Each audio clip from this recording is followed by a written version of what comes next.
आता आमचे महेश दादा जरा वैतागले होते, कारण निवडणुका आल्या की अनेकांना कंठ फुटतो, अनेक लोक काही काही बोलत असतात.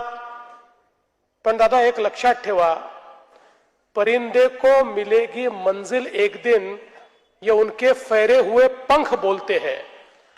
परिंदे को मिलेगी मंजिल एक दिन, ये उनके फैले हुए पंख बोलते हैं. और वही लोग रहते हैं खामोश अक्सर, जमाने में जिनके हुनर बोलते हैं. आपलं काम बोलतंय आणि त्या कामामुळेच हा वैताग आहे.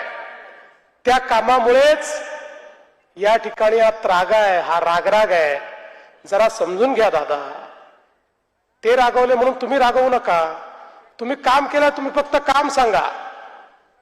समोरच्या लोकांना सांगायला काम नाही. त्यांना अनेक प्रश्न विचारले जातात, त्या प्रश्नाची द्यायला उत्तरं नाहीत.